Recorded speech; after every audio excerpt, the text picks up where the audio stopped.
Muy buenas tardes a todos. Estamos dando comienzo al one-on-one que estamos haciendo hoy con Daniel Artana, economista jefe de Fiel. Hola Daniel, ¿cómo te va? Bienvenido. Hola Nicolás, ¿cómo te va? Buen día a todos.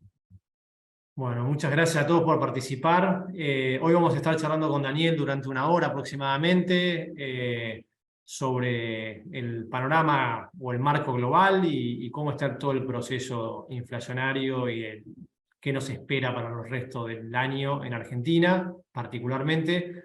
Así que nada, le agradecemos muchísimo que pueda estar con nosotros hoy y bienvenidos a todos. Esperamos que puedan disfrutar la charla y que nos hagan sus comentarios. Yo me voy a bajar un minuto, así Daniel hace una exposición y después vamos a estar conversándolo juntos. Así que nada, Bueno, adelante. gracias Nicolás. Bueno, voy a compartir la pantalla. Voy a bajar esto. Bueno, la presentación va a ser corta para poder dar lugar al intercambio después con Nicolás y con ustedes. Así que la idea es tocar en un periodo corto los temas, digamos, qué está pasando con la inflación en el mundo, si realmente los bancos centrales han logrado domar el problema de la inflación, que como todos sabemos se aceleró el año pasado. Y después en la parte local tratar de mirar un poco los desafíos que tiene el gobierno actual, que obviamente exceden el tema inflacionario, pero que en general todos terminan pegando o en la tasa de inflación o en el nivel de actividad si no se pueden resolver adecuadamente. Entonces, déjenme primero mostrar la evolución en Estados Unidos de la tasa de inflación. Ahí podemos ver el salto de la tasa de interés general, digamos que es la línea azul, y la núcleo, que se da el año pasado, y desde ahí ha habido alguna reducción, pero todavía se ubican en niveles altos para lo que son los objetivos de la Federal Reserve. Entonces, si ahora miramos qué pasa en términos de expectativa de inflación, hay encuestas de expectativa de inflación y uno puede mirar la inflación implícita en los bonos del Tesoro americano. El gráfico de arriba muestra lo que sale de encuestas de inflación y está reproducida la inflación núcleo que vimos en el gráfico anterior. Ahí ustedes lo que pueden ver es que también, así como cayó la inflación núcleo, también se han reducido las expectativas de inflación, pero todavía se mantienen cerca del 5% anual. El mercado, sin embargo, esto está medido por el diferencial de un bono a 5 años con el diferencial de un bono a tasa de interés nominal y un bono indexado por inflación, ese diferencial que había tocado 3,5 puntos para los 5 años, ¿no es cierto?, promedio anual, se redujo en algún momento al 2,1, 2,2, ahora ha rebotado al 2,5. Ahí cuando uno mira lo que está implícito en los bonos cortos, o más cortos que el de 5, la inflación es un poquito más alta, pero acá uno luce como que el mercado no está viendo un problema inflacionario persistente y que cree que la Reserva Federal va a poder resolver el problema. Ahora, como hemos hablado en otras reuniones en las cuales me ha tocado participar acá en la amable invitación de la gente de Cohen, uno tiene en esto halcones y palomas. Recordemos el debate hará un año, bueno, bancos centrales, en particular la Fed, demoró en reaccionar. Esto fue bastante criticado por los halcones, que decían que esa demora en la reacción iba a hacer que la lucha contra la inflación fuera más difícil de lograr. Finalmente la Fed reaccionó, y reaccionó en forma bastante agresiva, pero la pregunta es si es suficiente. Y ahí, si ustedes miran las últimas declaraciones después del dato de inflación de enero del señor Powell, bueno, él marca que el mercado laboral está muy duro en Estados Unidos, muy tight. Ahí ustedes pueden ver en el gráfico de abajo la tasa de desempleo, medida en el eje de la derecha. La línea azul es cuánta gente busca empleo, la línea roja es cuánta gente encuentra empleo. El dato de enero fue particularmente bueno en materia de creación de empleo, eso sorprendió un poco al mercado. Y uno mira otros indicadores también en términos de puestos disponibles y gente que busca empleo, y parecería que hay una diferencia, o hay de los hechos una diferencia muy notoria donde los puestos disponibles son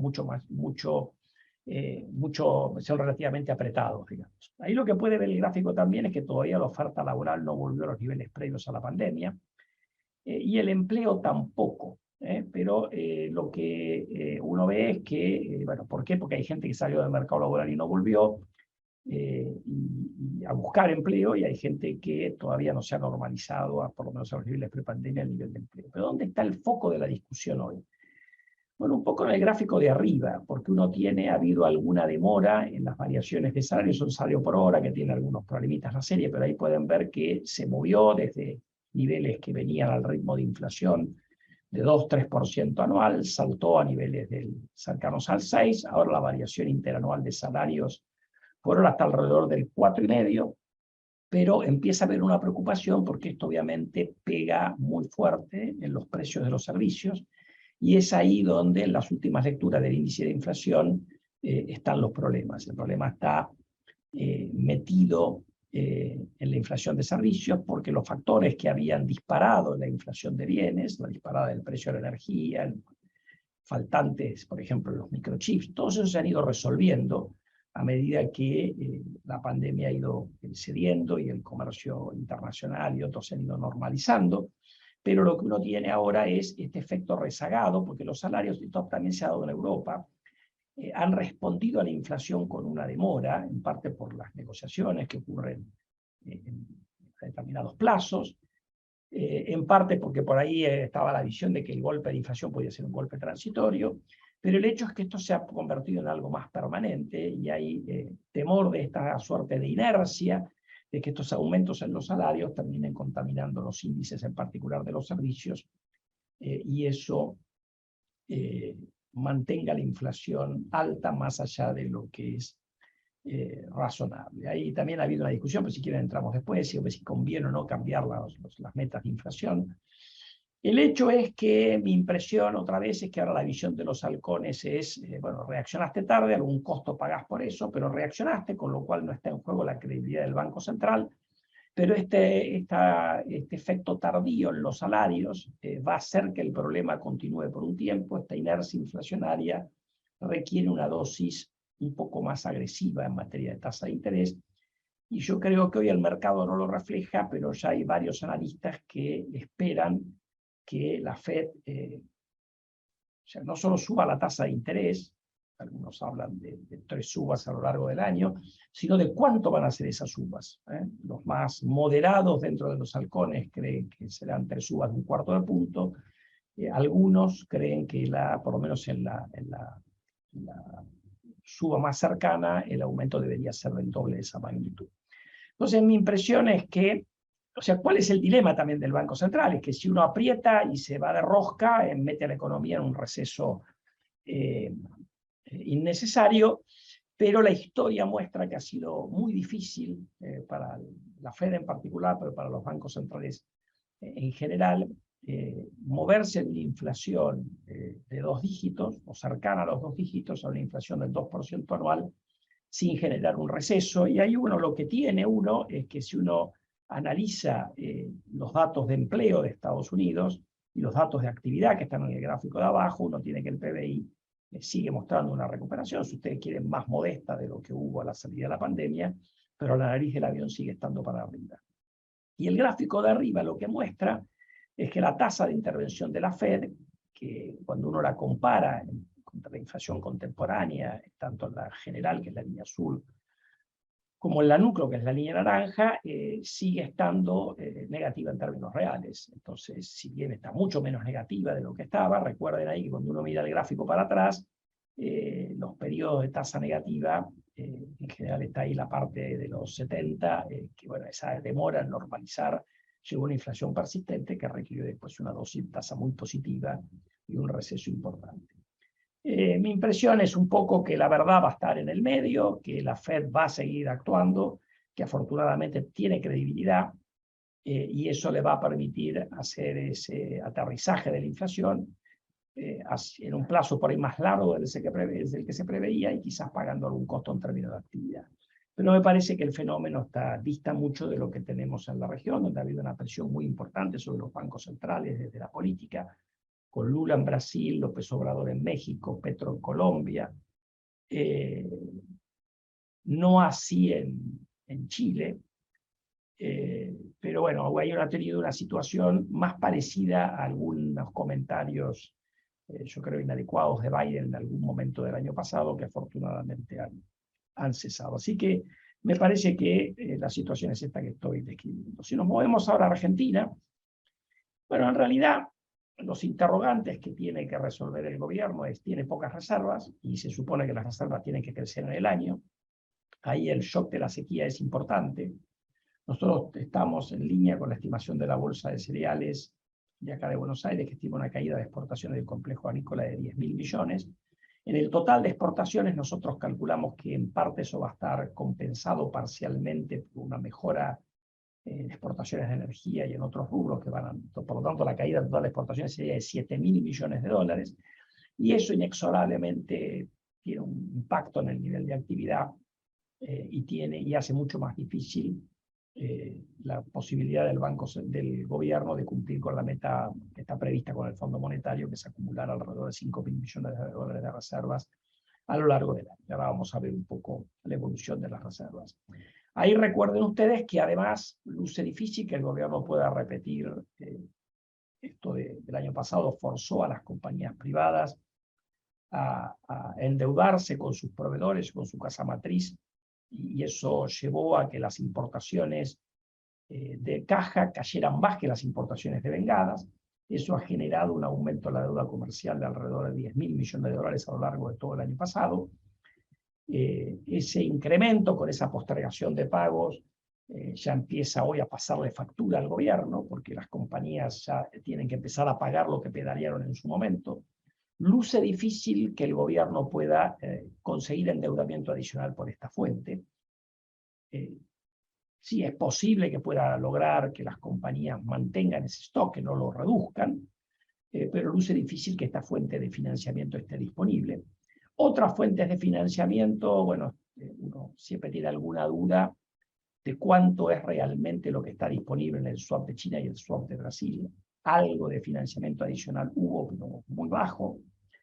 Y está la discusión del repo, que se ha vuelto a demorar y que en el mejor de los casos aportaría alrededor de 2.000 millones de dólares, que no alcanzan a compensar el efecto de la sequía, con lo cual uno tiene una situación de reservas donde luce difícil cumplir la meta, y por eso seguramente el gobierno va a anunciar un soja 3 para marzo, pero esto sabemos que en algún momento, también a medida que transcurre el año, el impacto de los planes soja 3, 4, 5, los que vaya a haber, empieza a diluirse, primero porque nos acercamos a un momento de traspaso de gobierno, con lo cual el productor empezará a mirar que por ahí se unifica el mercado cambiario, entonces ¿para qué va a adelantar? Y segundo, porque obviamente cada vez uno tiene menos munición, ya lo vimos entre el soja hoy y el soja 3, cada vez hay menos granos, y obviamente la sequía tan dura en la soja también impacta en la disponibilidad que tienen los productores de adelantar venta de soja, digamos. El tema inflacionario en la Argentina está siempre afectado por lo que nosotros los economistas llamamos la dominancia fiscal en un mercado que tiene dificultades un país que tiene dificultades para que el gobierno se financie con deuda. Bueno, el déficit fiscal tiene un impacto sobre la monetización y por lo tanto sobre la inflación. Ahí me olvidé de decir antes que los números del sector externo de enero fueron malos. Tuvimos un déficit comercial con una caída de exportaciones peor de la que esperaba el mercado, pero hubo en particular un mal dato en energía que yo creo que se va a revertir. En realidad hay que ver un poquito más qué pasa en el primer trimestre como para poder decir si nuestra proyección de 7.000 millones de dólares de caída de exportaciones en realidad termina siendo optimista. Yo por ahora no lo hemos cambiado, eso para el año, ¿no es cierto?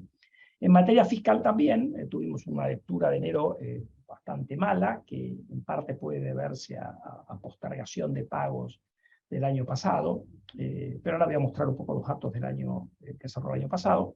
Pero la discusión central está en el rollover de la deuda, y ahora voy a volver a ver un poco qué es lo que nosotros pensamos al respecto, por lo menos lo que yo pienso al respecto.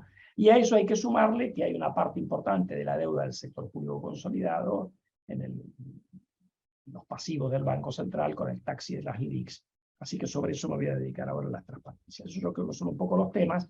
¿Y esto por qué impacta la inflación? Porque ya sabe, este gobierno ya ha mostrado lo que piensa hacer, lo ha hecho en esos meses trágicos de junio y julio, pero ya lo hizo el equipo económico actual el año pasado y lo ha vuelto a hacer a principios de este año, en cifras menores, que si tiene algún problema con el rollover de la deuda la va a monetizar y obviamente eso pone presión sobre la estabilización que puede hacer el Banco Central y en definitiva pone presión sobre la tasa de inflación. Entonces pasemos rápidamente esto para no excederme con el tiempo. Ahí fíjense que desde fines del año pasado el Banco Central ha perdido bastantes reservas netas y hoy está algo más de 2.000 millones corto de la meta que tiene que cumplir en marzo. Sin el RIPO y sin Soja 3 parece difícil alcanzar esa meta. Habrá que ver si consiguen convencer al Fondo Monetario de que les dé un waiver haciendo referencia a la sequía.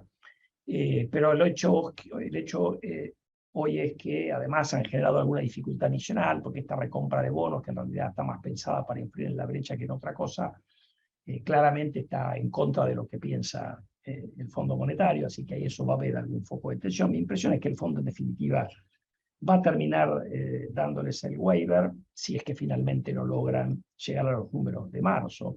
Fíjense además que la meta está cargada en el segundo semestre del año, en la meta de junio.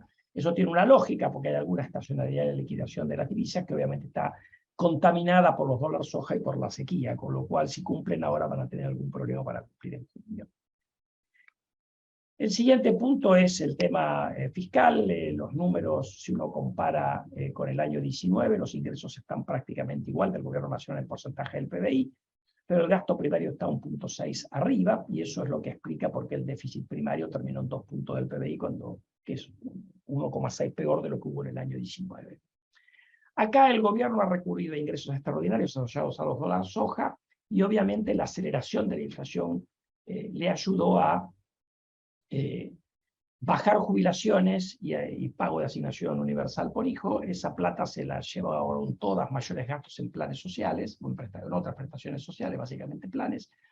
Y básicamente lo que han podido es reducir algo las transferencias a provincias, algo los subsidios a energía, pero empiezan a haber dificultades hacia adelante en un año electoral. Mi impresión es que el gobierno va a terminar aflojando algo, un mini plan platita más cerca de la elección, pero para que eso no lleve a una situación de déficit primario más complicada, tienen que apretar en la primera parte del año, y en enero empezaron con el pie izquierdo, por lo que dije antes.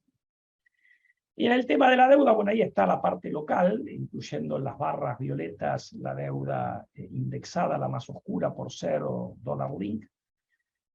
Esto está en millones de dólares equivalentes. El número lila, digamos, son los no ajustables, que como se puede ver, lo que es licuable se ha reducido enormemente. Y arriba, superpuesto en verde, están los pasivos remunerados, no solamente las LELIQ, sino también los pases netos, todos los pasivos remunerados del Banco Central. Ahí uno puede ver en dólares, bueno, la cosa no está tan alta si uno mira el momento más alto de Macri, está un poco por arriba, pero claramente la situación es mucho peor porque ahí, por eso está puesta la línea naranja, que son las reservas netas. En aquel momento había muchos pasivos remunerados, digamos, del Banco Central y deuda local del Tesoro, pero había muchas más reservas netas. Hoy la situación, la barra total contra la línea naranja muestra un punto de preocupación. Y además la deuda se ha movido, como es natural, esa deuda más licuable. Ahora el problema acá dice, bueno, ¿qué puede pasar? ¿Puede correr todo esto? Y la respuesta a eso es no, porque puede correr. Perdón, una cosa más. La tasa de interés en la política monetaria se ha vuelto positiva en términos reales, con lo cual el cuasi fiscal ahora pasa a ser un problema real. Antes uno tenía una tasa de interés negativa, como se ve en el gráfico, con lo cual el problema del cuasi fiscal era de menor entidad. Hoy la tasa es positiva en términos reales, todavía baja, pero ya empieza a generar un taxi que tiene alguna preocupación adicional. Ahora, en definitiva, la verdadera cuestión es hacia dónde pueden correr los pesos, porque uno tiene un gran corralón metido por el control de cambio, y si uno quiere saltarse ese corralón, ajusta la brecha. Y en la medida que ajusta la brecha, uno ya hizo la pérdida y eso disuade para correr. Fíjense ahí en la línea punteada, que es el M3, es medio en precios constantes, o sea, los agregados monetarios en pesos constantes.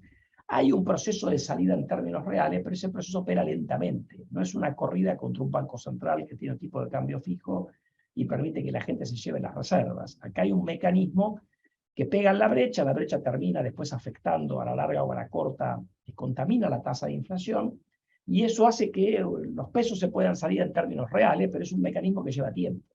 Entonces, mi impresión es que uno no tiene el riesgo de una explosión previa a la elección, porque este gobierno no va a remover el control de cambios. Eso es un desafío hacia adelante en la medida que uno quiera remover el control de cambios. La pregunta es si uno tiene una corrida de pesos, si no hay control de cambios, eso obviamente le pega en el tipo de cambio oficial, y ahí el efecto sobre la tasa de inflación es mucho más inmediato que cuando pega a través de los dólares alternativos, donde demora un poco más en contaminar los precios. El gráfico de arriba lo que tiene es la exposición de los bancos al Tesoro y al Banco Central. Está casi 50% de su activo. La contracara de eso es que el crédito al sector privado es cada vez un porcentaje menor del activo de los bancos. Pero en definitiva, los bancos son los intermediarios a través de los cuales los depositantes terminan financiando al Tesoro. Por lo tanto, el verdadero test pasa por el M3. Ahí también puede ver que hoy una parte, más de la mitad del M3, está prestado, entre comillas, al Banco Central o al Tesoro. Entonces ahí es donde está el verdadero foco de tensión, y mi impresión es que con control de cambios eso no se puede ir. Ahora, lo que sí es cierto es que el control de cambios genera un costo para la economía que le impide crecer adecuadamente, porque el gobierno se jacta del crecimiento, pero en realidad lo que ha tenido es un rebote después de la pandemia. Entonces, esto, bueno, para cerrar acá, después, la impresión que tenemos nosotros de todo esto es, primero, la economía este año la tiene muy difícil para crecer. Lo más probable es que tengamos una recesión moderada. Segunda cuestión, es muy difícil que la tasa de inflación baje en forma sustantiva respecto del 95% del año pasado. Nosotros creemos que incluso va a ser un poco más alta, pero creo que la discusión es si pueden bajarla al 60% que dijeron. Yo creo que no tiene ninguna probabilidad. Y que el gobierno, si tiene problemas para el rollover de la deuda, lo va a monetizar, lo cual hace que contribuye a que la inflación sea más alta de lo que el gobierno prevé. Y esto deja una herencia bastante compleja para el gobierno que asuma. Si quieren, eso lo podemos hablar después. Si quieren ir muy rápido en la apertura del control de cambios, como hicieron Macri y Sturzenegger a fines del año 2015, uno tiene que tener un programa muy contundente en materia fiscal y en materia de reformas estructurales que genere confianza y que haga que todos los que tenemos pesos no huyamos de los pesos cuando vemos la puerta abierta.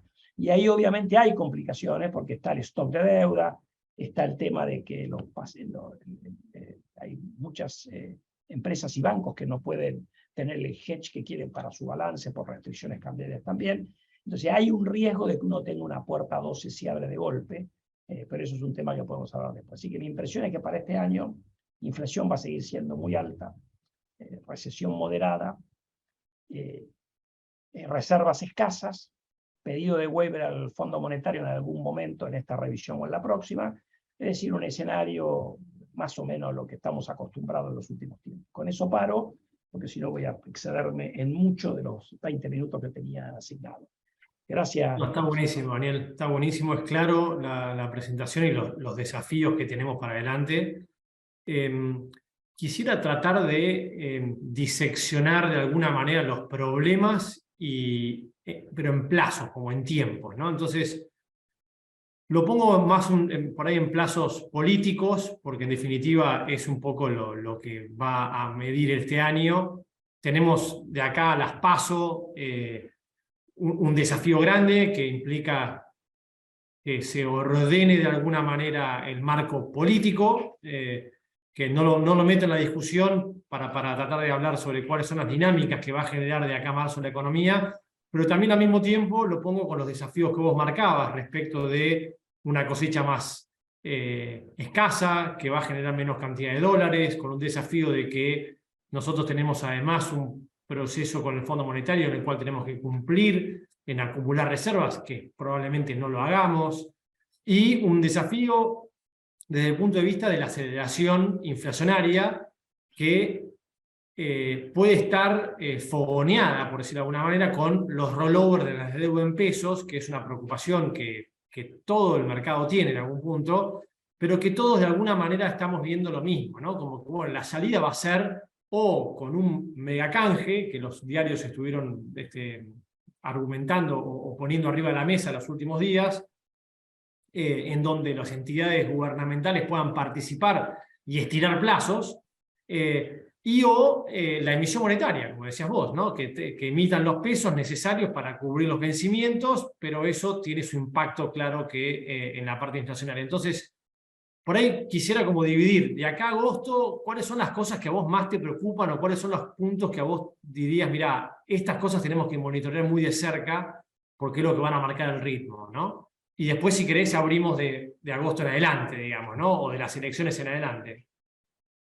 Bueno, a ver, yo creo que para pensar de acá a agosto tenemos que pensar un poquito cómo el gobierno se va a posicionar de cara a la elección, ¿no?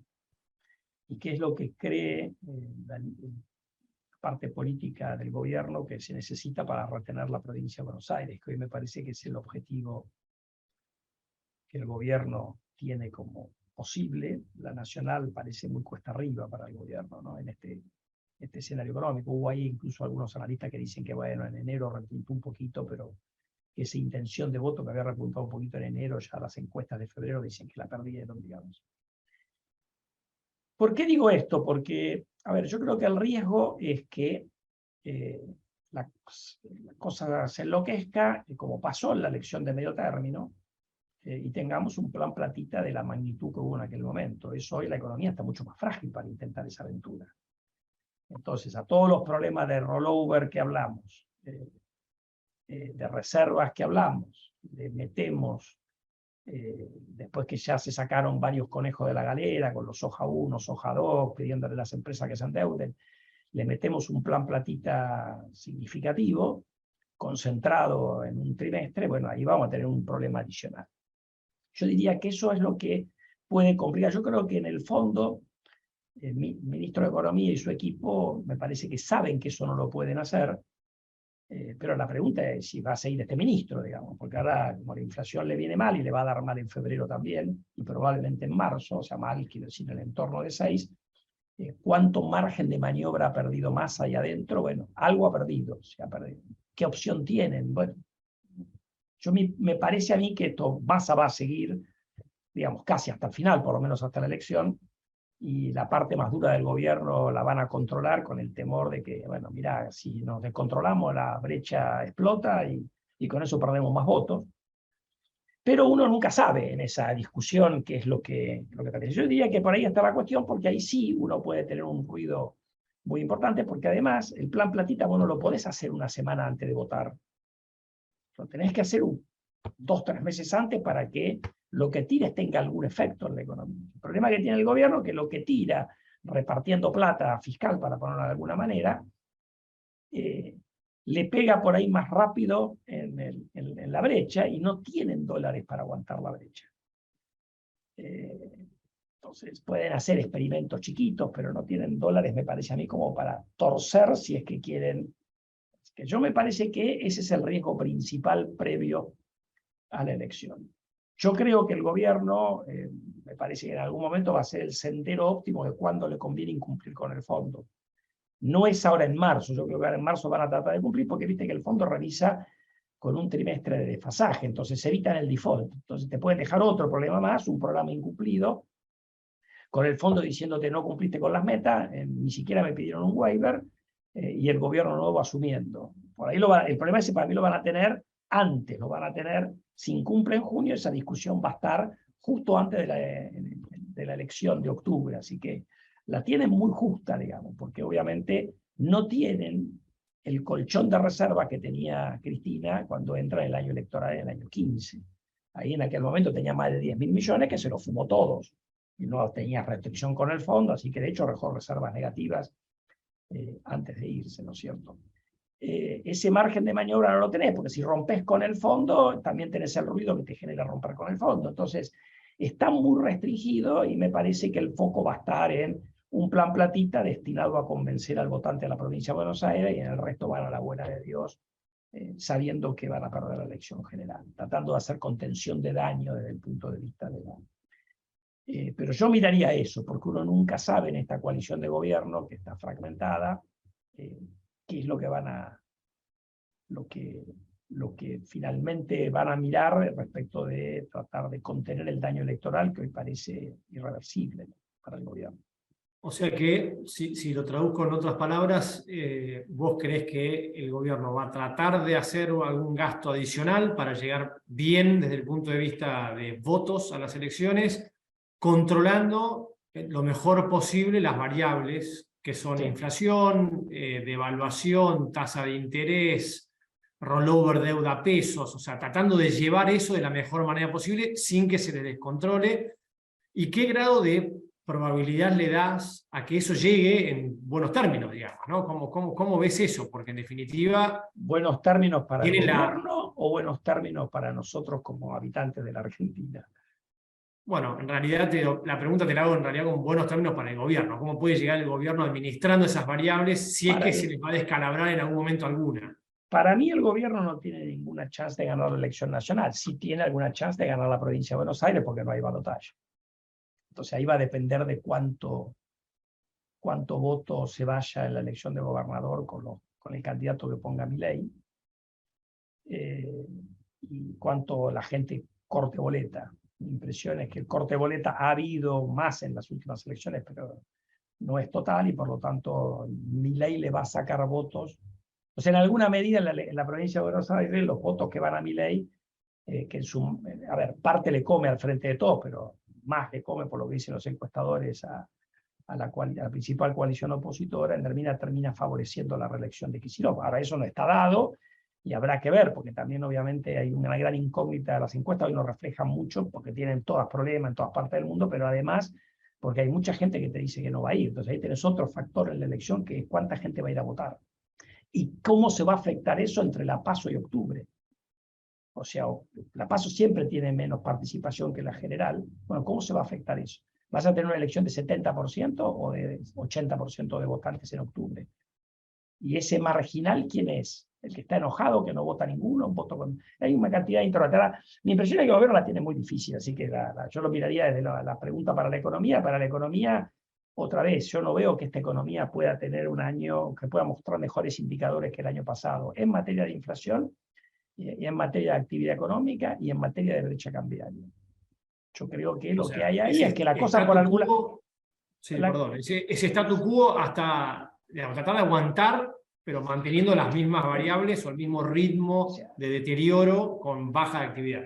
Ponerlo así, si el gobierno pudiera repetir el año pasado, con algún, ya no el crecimiento, porque hubo algo de rebote, pero digamos 2% de crecimiento, 95% de inflación, y una brecha en el entorno de 100, yo que el gobierno firmaría mañana si Dios le pudiera garantizar eso. Mi impresión es que van a estar un poco peor que eso, en términos de inflación. Después, ¿por dónde van? Ellos pueden elegir. Te trabo los dólares para importaciones, el efecto es más en actividad, te lo suelto por ahí, intervengo menos en la brecha, monetizo más la deuda. Entonces ahí vos podés elegir, porque mi impresión es que el gobierno además ya decidió por dónde va a apretar, que le cuesta menos una recesión moderada que una inflación y una brecha altas. O sea, si tiene que elegir, forzado a elegir, recesiona. Okay. Moderadamente, estamos hablando, no una recesión como la del 2002, que es un desastre en términos electorales. Sí, de hecho vos comentaste al principio respecto a lo que es la deuda comercial y cómo se ha incrementado, y probablemente eso sea algo que este año sea un desafío enorme, ¿no? Las empresas tengan que continuar o mantener un nivel de endeudamiento muy alto de deudas comerciales que va a afectar directamente la actividad económica. Por eso, pero eso, a ver, la pregunta es en el margen que haces, porque el gobierno puede lograr que las empresas se endeuden más, y hoy parece que no. Lo que hicieron el año pasado lo hicieron con Force. Entonces la pregunta es, bueno, pero además te puede complicar porque las empresas tienen que cancelar. Bueno, yo creo que ahí, como ellos tienen la herramienta de cuántos dólares te dejan importar al oficial, bueno, lo irán negociando, digamos, y lo irán llevando. O sea, yo haría el supuesto de que la variación de la deuda comercial va a ser cero a lo largo del año. Entonces no te da ni te quita. Entonces, la pregunta es, bueno, tengo un shock de 7.000 millones de dólares menos de exportaciones. ¿Cómo lo acolchono? Está bien, tienen algunas cosas que pueden hacer. Suponete te cortan el dólar ahorro, pagan un precio, a la derecha se les va a subir un poquito. Pero estamos hablando de medidas desesperadas que en general han rehusado tomar. Ya fueron por el tema de las tarjetas de crédito, aprovechando el llamado dólar Qatar, no lo han sacado porque después que pasó un ni lo van a sacar. Entonces vos lo que tenés es que ya cada vez tienen menos margen de donde apretar. Por eso, en definitiva, y la economía ya ha empezado a recesionar. La actividad hoy va a salir el EMAE, veremos qué pasó en diciembre, pero ya los datos de industria y construcción de diciembre sugieren que siguió la caída. La caída es muy fuerte en construcción, más suave en industria y en el PBI general, pero ya estás con la nariz del avión para abajo en materia de actividad económica. Y Daniel, tomando en cuenta que la dinámica de este año entonces va a ser igual o peor, ¿no? Vos mencionaste que la condición de reservas es crítica, que en el pasado Cristina ya se consumió todas las reservas y dejó un gobierno sin reservas para el que venga, digamos, para el que siga.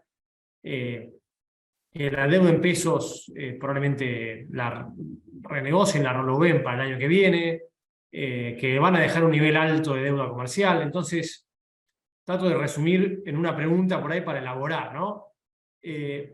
¿Cuál es el panorama o cuál es la situación en la cual va a encontrar el 2024 el gobierno que se haga cargo de administrar todas estas cosas? Sea el mismo gobierno, con probabilidades bajas, según vos decías, o sea un nuevo gobierno, pero ¿con qué nos podemos encontrar para adelante? Digamos, ¿cuáles van a ser los grandes desafíos del próximo gobierno? Algo estuviste mencionando respecto de que no van a poder abrir el cepo rápidamente, pero ¿por dónde va a quedar?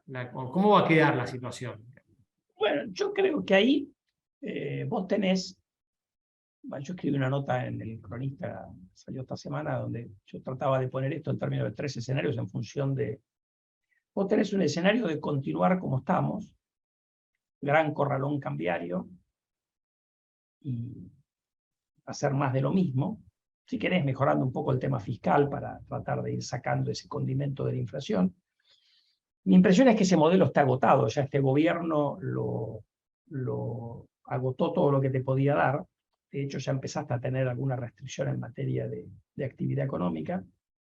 Una brecha cambiaria de esta magnitud hace extremadamente difícil que el sector privado pueda desarrollarse en forma sostenible, porque la vida te va en conseguir, en hacer lobby en el gobierno y no en volverte más productivo. Esas economías que se llaman de rent seeking o de búsqueda de renta son en general economías que crecen poco. Entonces yo creo que eso no es sostenible y me parece que si gana la oposición ha planteado ya que va a ir por otro camino. Si vas por otro camino, yo lo pondría, para simplificar, en 2 opciones. La opción donde liberás todo en el día 1 en materia cambiaria.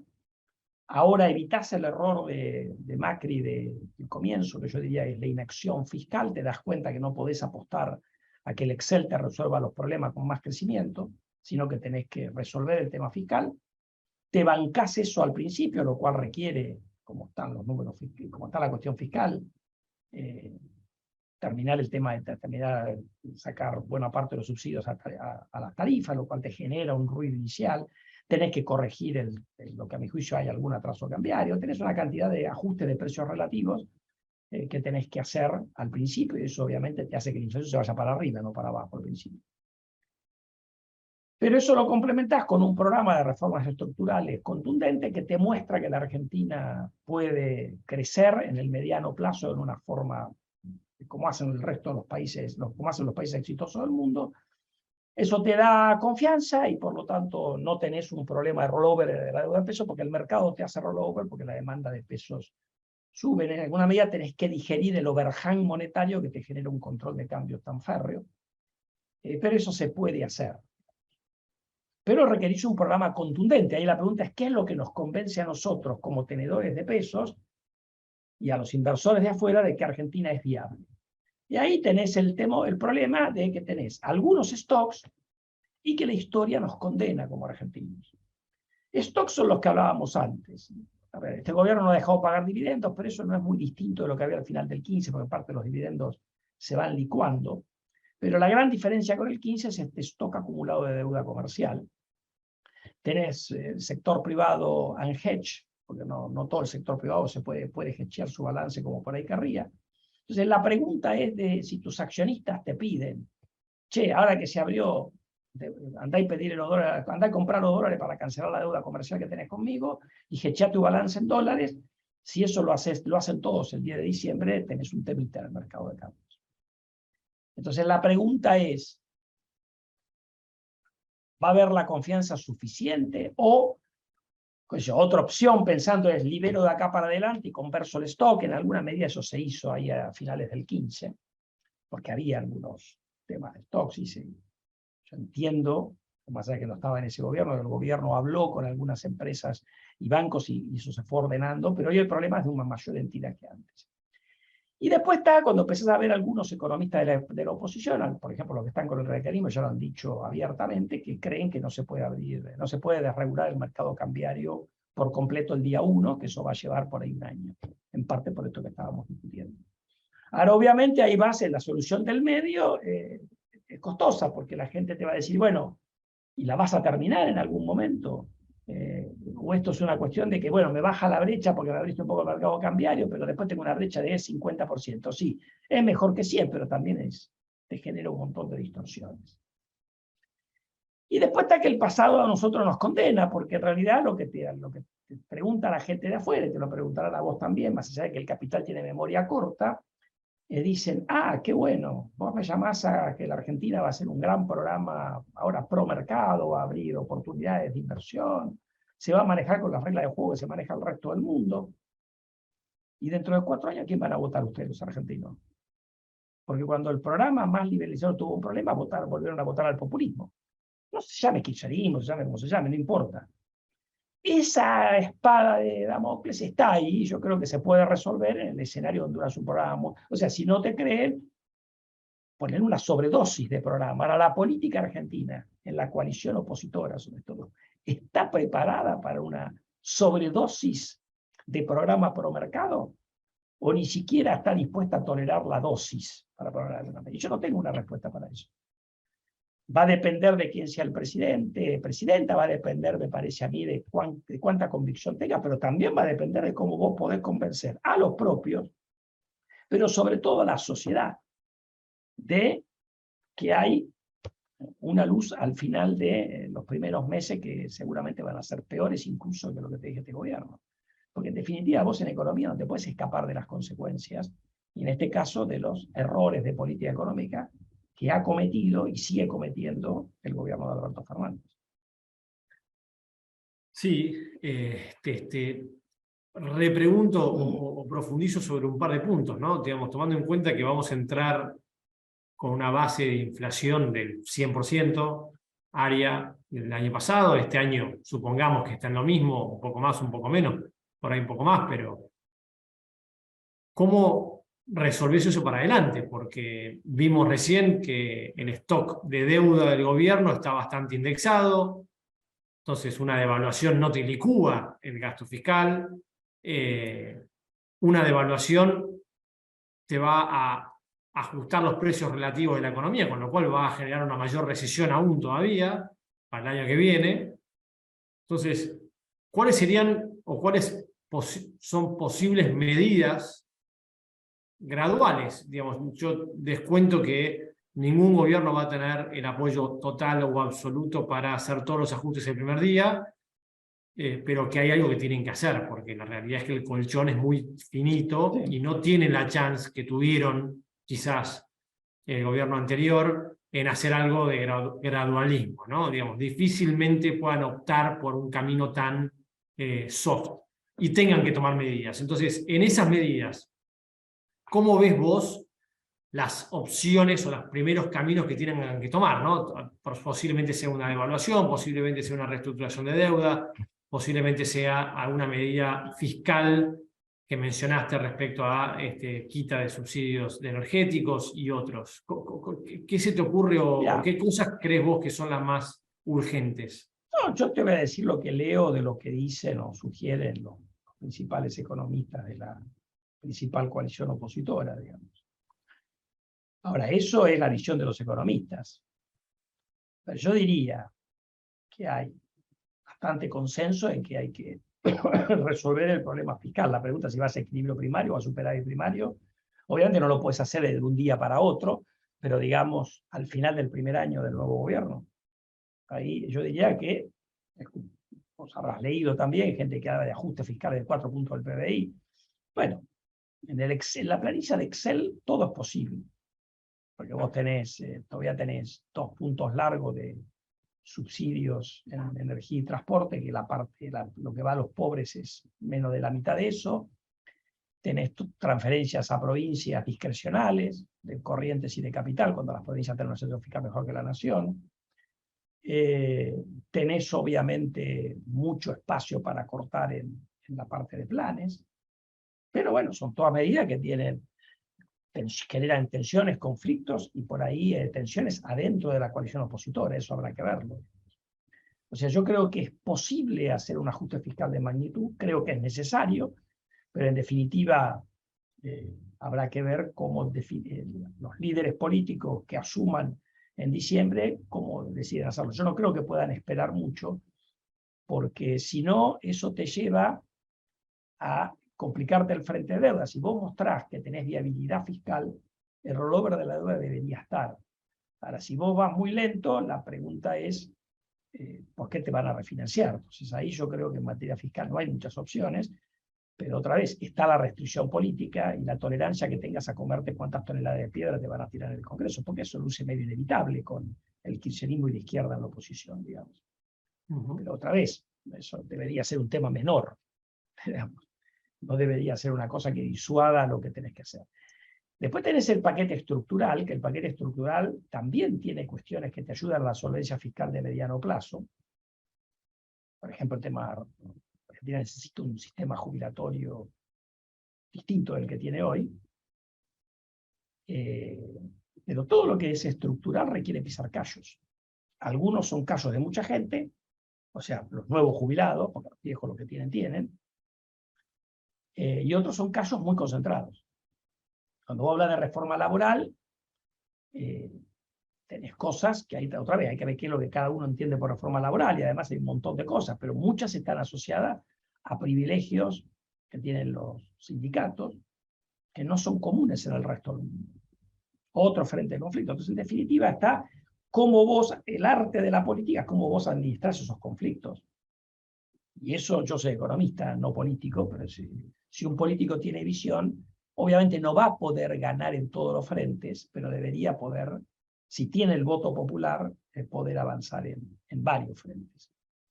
Entonces, mi impresión es que tenés que hacer todo lo posible para evitar una reestructuración de deuda local y de afuera otra vez. O sea, un gobierno pro mercado no puede empezar reestructurando la deuda. Supuestamente primero tiene que dar otra batalla. Si después no tenés rollover, a la larga, un gobierno que no tiene rollover en su deuda siempre reestructura, porque nunca podés tener un superávit equivalente a los vencimientos de capital de la deuda. Por lo menos tenés que poder refinanciar el capital. Y eso yo creo que es posible si uno tiene números fiscales que se ven consistentes en el corto plazo y sobre todo más consistentes en el mediano y largo plazo. Pues en definitiva, la capacidad de un gobierno de absorber deuda depende de su solvencia fiscal. Y Argentina ha tenido un gobierno crónicamente insolvente en materia fiscal porque siempre ha tenido una adicción al déficit, independientemente de quién gobierna. Y Daniel, el tema de reservas, que claramente hoy estamos en una situación bastante crítica y difícilmente mejore de acá a fin de año, ¿no? Eso nos deja vulnerables también, o deja vulnerable al próximo gobierno en el sentido de que cuando tenga que asumir va a estar con reservas, digamos, muy magras, y tomar medidas, sean una devaluación o un ajuste gradual del tipo de cambio para llegar a una reapertura. ¿Cómo ves la evolución de esa variable y las que giran en torno a esta, ¿no? A ver, yo diría ahí hay que distinguir en la visión de stock, que es lo que vos decís, que va a ser mala, más allá de que el fondo por ahí pueda actuar controlando un poco y que no sea usar todo y dejarle negativas al que viene, estilo lo que hizo Cristina en el 2015. Pues también tenés el fondo que alguna presión te puede ejercer, más allá de que es un fondo muy light. de lo que es la cuestión de flujo. Yo digo, a pesar de todo lo que tenemos ahora, Argentina tiene hoy un superávit comercial, que es más pequeño, producto de lo que hablábamos, pero mirando el devengado, es un superávit comercial de cierta entidad. Ese superávit comercial, además, es el superávit comercial declarado. El verdadero superávit comercial de economía es mucho más grande. Porque cuando vos tenés brecha cambiaria, tenés algunos que te subfacturan exportaciones y algunos que te sobrefacturan importaciones. El día que vos vas a un esquema cambiario sin brecha o con brecha muy chica, ese superávit comercial que hoy está financiando fuga de capitales, lo tenés disponible. Después donde se irá es otra cuestión. Pero vos el día que le sacás a la gente el impuesto que le mete la brecha cambiaria, bueno, le quedan los que tienen retenciones, pero el resto no tiene incentivo a mandar los productos en forma oscura a través de algún contrabandista en la frontera norte, que todos sabemos que hay un montón de eso dando vueltas. Las anécdotas ahí son desopilantes, ¿no? Entonces, en términos de flujos, yo no lo veo complicado. Agregale a eso que tenés alguna cosa que te está haciendo este gobierno en términos del gasoducto, un incremento en la producción de energía proyectado muy importante, que si se amplía más la capacidad de transporte, como de hecho ocurrió con los ductos de petróleo privados, te genera un saldo comercial positivo en energía en un periodo relativamente corto. Y la oportunidad que te da simplemente aplicando algún criterio lógico, que ya lo es, el litio y otras cosas, más para el año que viene, que todo parece indicar que vas a tener la normalización después de la seca. Entonces yo creo que el flujo, digamos, comercial y de la cuenta corriente va a ser muy bueno el año que viene, o puede ser muy bueno. Entonces yo no veo un problema ahí de que entremos en pánico por ahí. El problema va a ser cómo se compran las reservas del gobierno para mejorar la posición de reservas netas, porque vos las reservas las podés comprar o con superávit tradicional, o las podés comprar con impuesto inflacionario. ¿Quién lo hizo con impuesto inflacionario? La Baña. La Baña, por ejemplo, vos tenías los números fiscales, eran superavitarios, y sin embargo tenías inflación. ¿Dónde fue ese impuesto inflacionario? Acumular reservas en el Banco Central. Entonces, si vos, y ahí te va a quedar, porque digamos, vos, a ver, yo no veo que el próximo gobierno pueda ir de, digamos, 100 de inflación a 2 en un año y medio. Capaz que va de 100 a un par de años a 10. Bueno, ese 10% sobre una base de impuesto inflacionario te puede dar cerca de un punto del PBI que vos podés tirar a acumular reservas.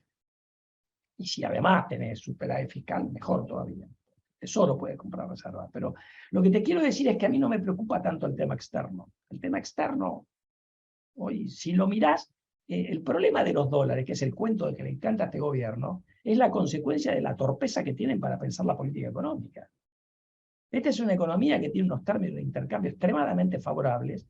Nosotros deberíamos estar nadando en dólares. La economía nada en dólares. Lo que pasa es que el gobierno no lo ve. Porque la brecha cambiaria hace que te incentiva la subfacturación y todas las cosas que comenté antes. Entonces yo no me preocupa el tema de los dólares. Lo que me preocupa es ponerle el cascabel al gato fiscal, que es el que siempre es difícil de cazar en la Argentina. Sí, y el desafío, como comentabas vos, del margen político que pueda tener un gobierno para implementar o instrumentar los ajustes necesarios para lograr ese o superávit o reducción de déficit fiscal. Por eso, vos ahí lo que ves es en el discurso de los principales, por lo menos los que hoy están lanzados, pero viste que van apareciendo nuevos, por lo menos en los amarillos, para ponerle un nombre.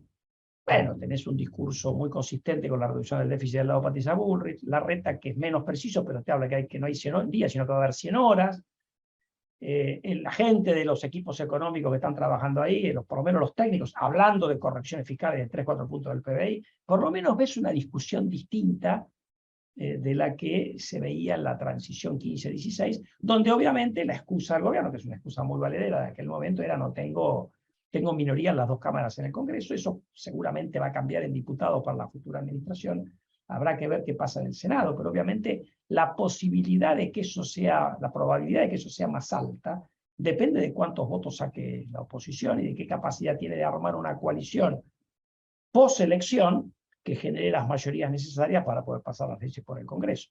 Porque ahora te aparece un tercer factor, que es cuántos diputados va a tener Milei, si esos diputados después de la elección se quedan con Milei o se juntan a la coalición opositora, qué sé yo, ahí es para analistas. La próxima la tienen que hacer con alguien que entienda de política, ¿no? Yo soy Y sí, este año va a estar muy... un lector nada más de los grandes analistas políticos que tiene Argentina. Sí, grandes analistas y varios también, porque es una economía que está muy ligada a la política y viceversa, ¿no? Ahí tenemos algunas consultas también que nos hacen referencia a por ahí las dinámicas, ¿no? De este año respecto al crawling peg, si vemos que esto continúe en estos mismos términos. Yo creo que lo cubriste un poco con la respuesta anterior de que la inflación o no tiene mucho margen para ir haciendo grandes ajustes. A ver, el crawling dentro de un esquema de programa platita, que sea nada más algo monetario, cambiario, además de lo fiscal, el incentivo del gobierno, como todo gobierno en la Argentina que afronta elecciones, es meterte más atraso cambiario. Hoy no lo pueden hacer porque están todavía lejos de la elección, pero si yo veo, si van a hacer algo decidido por la política en materia cambiaria, que te van a desacelerar el crawling, aunque esté un par de puntos por abajo de la inflación, 2 o 3 meses antes de la elección, para tratar de darte algo más de salario en dólares, con la expectativa de que eso te dé 2 o 3 votos más. Este gobierno también ha dicho, no va a devaluar, que es lo que dicen todos los gobiernos, pero le va a la vida. Hoy si devalúa el gobierno se pega uno. O sea, hoy el gobierno no puede devaluar con un criterio desde el punto de vista de la política. El momento para devaluar era hasta ahora. Si no devalúa hasta ahora, ya después no le dan los tiempos, porque la devaluación al principio, algún pass-through siempre tiene a la inflación. Por lo tanto, la inflación se te acelera y vos vas a ir a la paso con una inflación que en el mejor de los casos va a ser igual a la actual. Y eso es un suicidio político para el gobierno. Entonces, si va a haber algo en el crawling es que te lo van a desacelerar. Pueden metértelo al 1 menos, que es lo que hicieron en el 21, ¿no? La irresponsabilidad de aquel momento fue... O sea, el equipo económico del momento fue un colador. Alberto Fernández fue un colador también. Le pasó todo el programa platita que quería el kirchnerismo duro y además atrasaron el tipo de cambio. Eso hoy no lo pueden hacer. Lo pueden hacer un poquito, pero no lo pueden hacer con tanto tiempo antes de la elección porque no tienen la espalda para aguantar. Y además tienen al fondo adentro. Claro, correcto, que no los deja tampoco moverse. Que no lo dejas, luego al fondo hay como un timing óptimo de cuándo te vas a pelear con el fondo. Si te peleas hoy con el fondo, la brecha, eso te pega en la brecha en términos de expectativa y tenés el problema igual. Entonces ellos tienen que, si lo piensan y hacen la cosa dinámica, en la dinámica, viste, que vos vas al final y después volvés. Entonces digo, ¿cómo, hasta cuándo? Porque ahí viene otra pregunta. ¿Te preocupa octubre o te preocupa noviembre? A mí me parece que al gobierno, si es realista, le preocupa octubre. Y le preocupa octubre en la provincia de Buenos Aires. Entonces, hoy todavía de acá a octubre tenés ¿cuánto? 8 meses, 7, 8 meses. Es un montón. Para poder hacer hoy, hacer el jueguito político, atraso el tipo de cambio y repando el plan platita, necesitan tener muchas reservas que hoy no tienen. Entonces, si rompes con el fondo hoy, tenés un problema. Entonces, para mí tienen que dejar pasar. La ruptura óptima es en algún momento, al final del segundo semestre, del segundo trimestre, o en algún momento del tercero. Si pasa en el tercero no te calienta porque el problema va a ser después de la elección, el problema con el fondo. Sí, se lo dejan al que viene, digamos, y tendrán que sentarse a renegociar en caso de que estén incumpliendo. Ese timing, Nicolás, es tan finito y te da tan poco espacio que yo creo que eso no te mueve la elección. Correcto. Te la puede mover un poquito.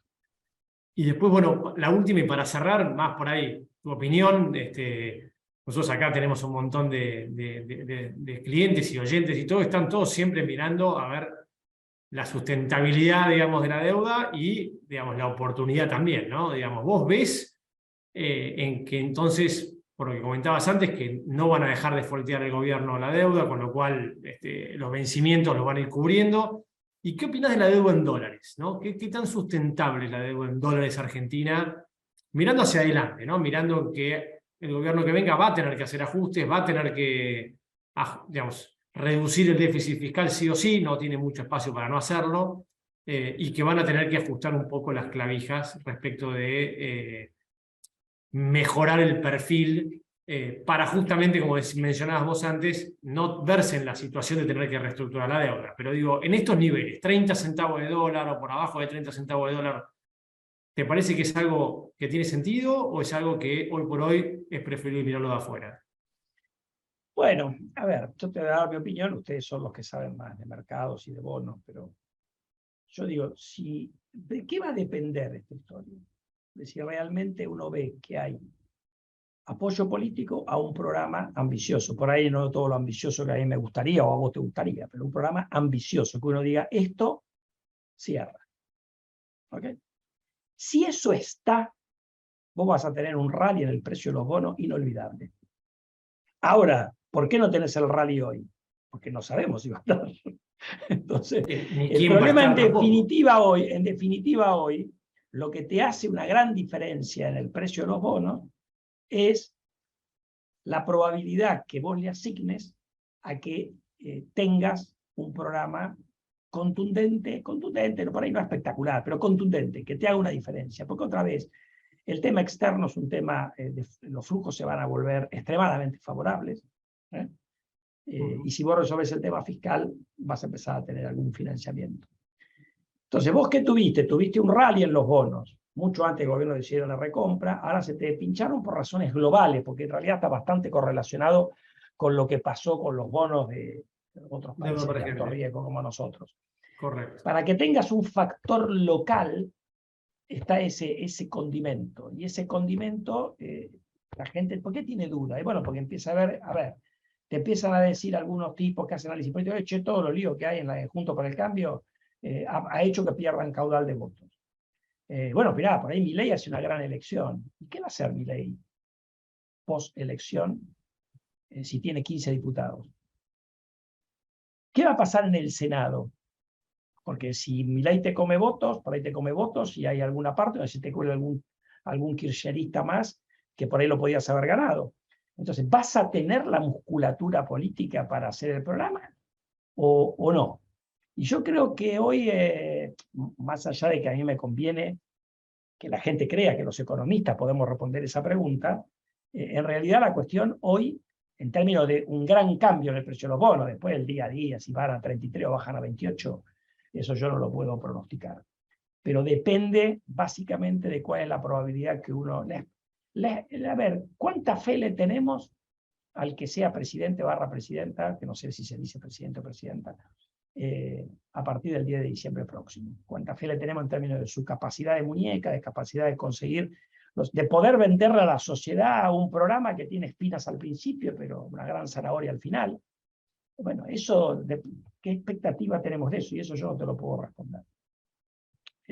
Bueno, Y buenísimo, creo Martín. que nadie te lo puede responder hoy. No, nadie. Estamos todos a la expectativa. Falta muchísimo, 7, 8, 10 meses en Argentina. Realmente en este contexto es un plazo corto, pero muy largo para transitar. Así que nada, bueno, te agradecemos muchísimo la participación, a vos y a toda la gente que estuvo del otro lado. La realidad es que estuvo muy interesante. Así que nada, te agradecemos a vos y a todos los que participaron. Espero que podamos tenerte otra vez de vuelta este año para compartir de vuelta tu visión. Seguro, yo te agradezco a vos, Nicolás, a todo el equipo de COE, que siempre es muy amable conmigo, y bueno, le mando saludos a los que no puedo ver, que están ahí, a todos los participants, como dice acá el Zoom. Gracias, y nos vemos la próxima. Bueno, muchas gracias, que tengan buena jornada a todos. Gracias.